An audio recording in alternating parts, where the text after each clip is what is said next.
What is going on YouTube? My name is CJCoastal and today we have Battlefield 6's launch, and I'm going to jump right into this video because you can see the title, you saw the thumbnail. We are doing the best settings for controllers on day one of Battlefield 6, so I am really excited for this. Please like, comment, hit the subscribe button for me, and also feel free to go over to the More Coastal channel and subscribe over there as well. We are on the road to 500 subscribers for each. We are about to have hella Battlefield videos up on this channel, so let's get into the video right now. Okay, and let's get into the best settings for controller players. Yes, let's do this right now. I am so excited that we are finally here. This is going to be a short video, hopefully, so we're going to start with accessibility. Menu narration. If you want your menu to talk to you and tell you things that are going on, you can keep that on. I turn it off. Subtitles, I always keep subtitles on. So then you get down, we come down here. So the tinnitus, you could also do this. Volume of tinnitus, sound effects, you can change that. Tinnitus relief frequency, you can change that as well. World brightness, I always keep my brightness on around 50. I do have a very bright monitor, and I also have NVIDIA panel settings in my monitor that are making it look super good. Camera effect settings is where we're gonna really change the very first thing. So you come down to graphics quality settings, camera effects. So world motion blur, turn this off. Anyone that's watching this video, turn this off. Weapon motion blur, turn this off. Unless you feel like throwing up, that's fine. Infantry HUD motion, turn that off. Camera shake, yet again, turn that off. Go all the way to the lowest setting you can. So go down to 50.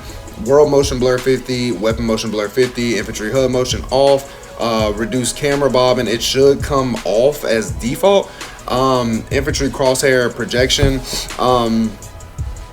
it's static and always aligned with center of, yeah, I mean, you can keep that on. I wouldn't mind keeping something like that on. Okay, and then we come down to controls.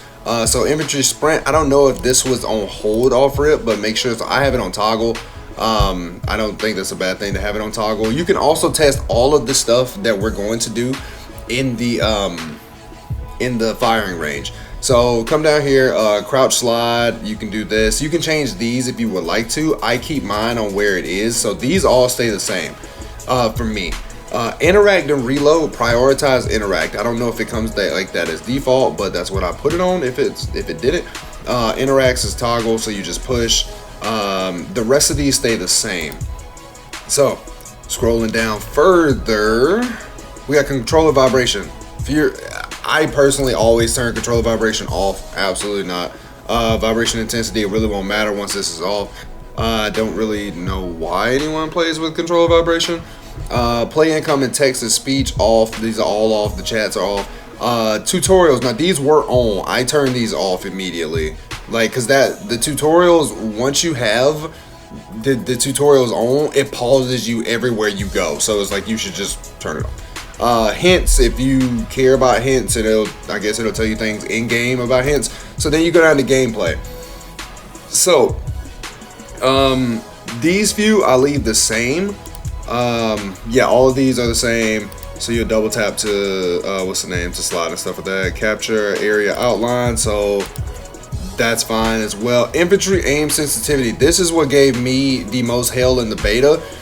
I did up it from the beta. I had it at 25% and now I have it at 32%. Coming from Call of Duty, we didn't have all the way to, you know, 60 and 100 and, you know, all these other ones.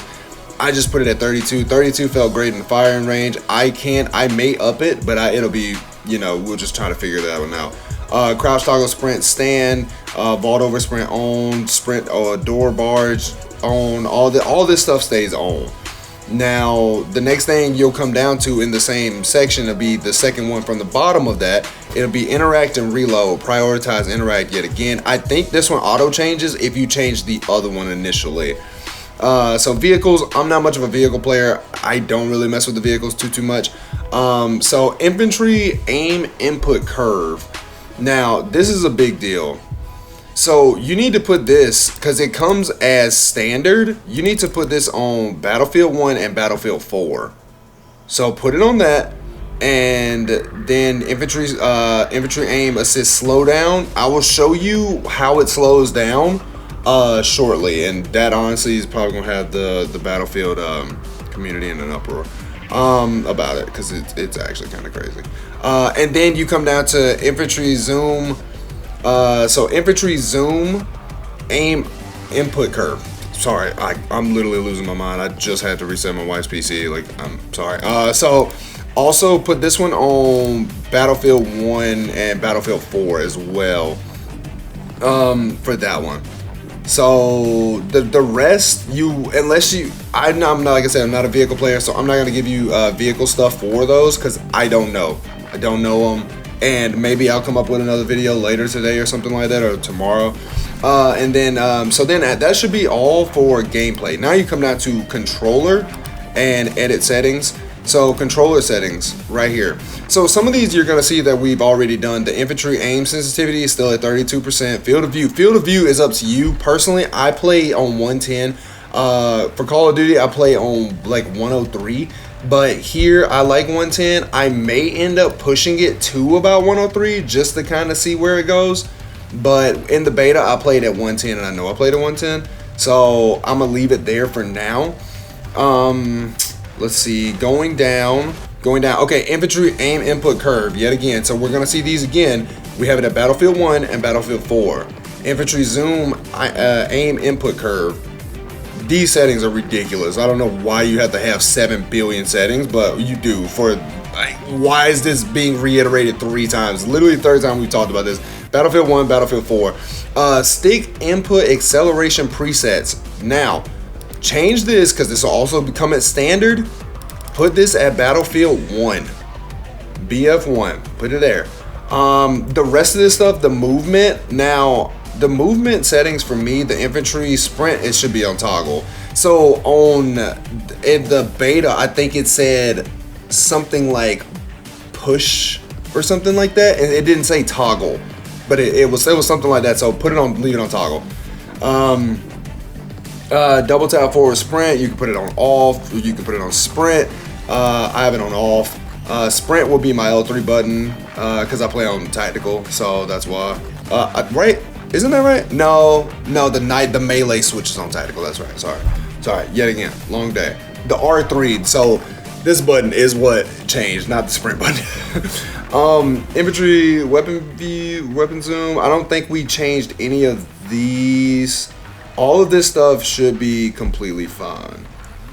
Alright, and now we move on to the graphics settings. So the graphics settings are going to be pivotal in this, especially depending on your PC that you're running, and obviously for console players, you know, it won't necessarily have the biggest effect on you, but you can still change this stuff.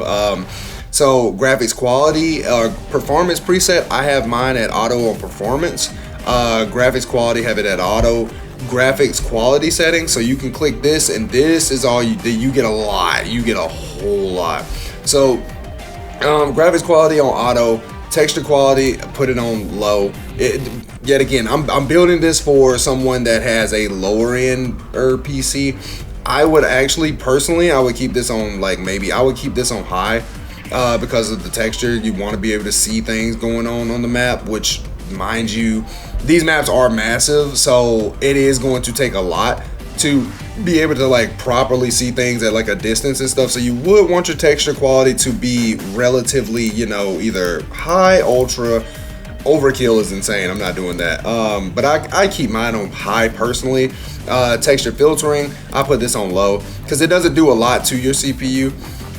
Mesh quality, I will put this on low. Terrain quality, I keep this on medium. Overgrowth quality, I would put this on low as well. Effect quality, low. Volumetric quality, low. Lighting quality, high. Yeah, because you need to be able to see in this game. Since they've actually changed things with the day one patch where the spotting, so you might want to be able to, you know, see things going on. Local light and shadow quality, I would put this on low, because it does take a lot of effect, and it's a lot of effect on your PC with the shadows and everything going on. So that is simply just like buildings and shadows, like casting over like bridges and shit. So low. Sun shadow quality, I keep that on low as well. Shadow filtering, PCF, don't know what that means. It tells you up here. I ain't about to read all that. reflection quality medium, screen space and reflections low, post-process quality low, screen space AO, and GI I left that on whatever it was, and high fidelity object mount on medium. So you got to reload after that. That's fine. So after that, we're back on world brightness again. We keep the same. We keep seeing the same things. Like it's like the 5th time I've seen this. Then you go down to advanced, and so it's got a frame rate limiter. I have mine on off. I don't want to be limited. The reflex low latency enable plus boost, you should play that on all FPS titles that you're playing or any shooting title you're playing. Anti-aliasing, I kept this on TAA. The rest of these stay the same. Didn't change anything else. Field of view, literally have seen that 800 times. So going down, yet again, we got camera shake and all that stuff too. So we got chromatic aberration. I put this on off. And vignette, I'm gonna show you the difference in this, and this is actually gonna be really cool in game. So look on the sides of my screen. So look right over here where my mouse is. So this is what happens if I turn this off. You can see now, right? But this is just much more so of like a movie effect type thing, where it's like you're kind of tunnel vision onto whatever you're looking at, and then the rest of the sides are, darker, which is it's a really cool effect. I'm not gonna lie. So I'm gonna leave it on. Film grain, obviously turn that off. Full screen mode. So this is up to you and your preference. I personally like playing on borderless. And if I'm not playing on borderless, then I'm just playing on full screen. But I always play on borderless. So these are your monitors right here. Show infantry HUD. Yes, show the HUD. HUD motion, turn that off. Vehicle HUD motion, turn that off as well. Overlays, all this advanced HUD settings. So you can do this. So this is the one where I believe you can enable the compass. They may have the compass enabled off rip now. Kill feed icons and stuff. All of this stuff pretty much stays the same. You shouldn't have to change anything. Yeah, show compass in multiplayer is auto on, so you shouldn't have to change anything here anymore. So that was what you had to change in the beta to actually turn the compass on, so you won't have to do that now. Other than that, that should be all as far as this goes. Yeah, like I literally didn't change anything else. So audio, as a content creator, I don't ever keep my audio very loud, mainly so I can speak over the amount of explosions and sounds of guns firing and stuff like that and people screaming. So I keep that on low. Music volume, I'm gonna be honest with you, I would turn that relatively low unless you really like the soundtrack, you can listen to it. So this would be the voice that you hear. In game, you can keep that as loud as you want to. I would probably turn it down to like 80 yet again. So this is campaign, hit indicator. Obviously you want to keep that on. Let's see, sound effect volume. So this would be your explosions and all this and that. You can turn this down to, I would probably put this at 80 as well. For me personally, enable voice chat. This is all up to you. This is all personal preference. Me personally, I have voice chat enabled. However, I have my microphone on push to talk so that I can talk to you guys, and I don't have to talk in game. Other than that, now let's go back up to controller, and we have to go all the way down here to controller tuning. Now this is going to be the section where we do dead zones. Okay, so now let's do dead zone. So center dead zone, I always had it at 2, 6 for aerial dead zone or axle dead zone, and then max input threshold on the left, I put it at 80. So this right here felt great. And again, you go down to right stick, I had it at 2, 6, and 100. I left these pretty much the same except for the center dead zone, I put it there. Now going down to the triggers, this is probably the most important part. So for my triggers, I had it at 0, I had it at 10 for the next one, I had the next one at 0, and I had the next one at 10 as well. This is going to help with the response. I'll show you. I'll leave it like this so you guys can get it. This is going to help with the response of your controller on while you're actually in the game. So mind you, I'm pretty sure you can change dead zones on console as well.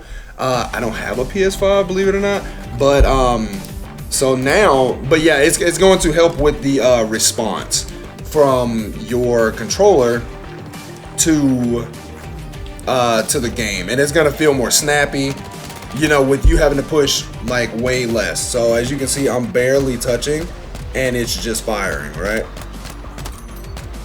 Barely even touching it. So that's what you want. You want to have like that snappy type of feel. Mind you, I know keyboard and mouse players are probably like shitting on me right now, especially with the aim assist. Speaking of aim assist, let me show you guys something. So you remember how we were changing the aim assist and the slowdown effect and on earlier in the settings? So look at this. You see how fast I'm moving? Like, right, I have my sensitivity relatively low. So a lot of people probably play on crackhead sensitivity. I don't play on crackhead sensitivity.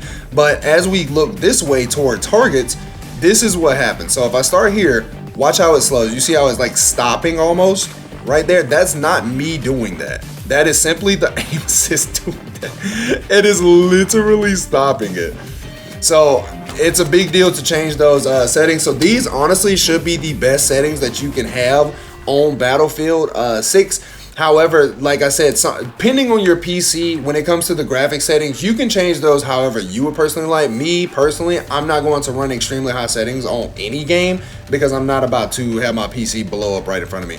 But other than that, please like, comment, hit that subscribe button for me. We are on the road to 500 subscribers on this channel and the other channel, the More Coastal channel. Feel free to go over there. We're probably going to have a video up on that one either today or tomorrow as well. But other than that, thank you guys so much for being here. I really do appreciate it. And I will see you guys out in Battlefield, hopefully. So thank you guys so much. Let's go.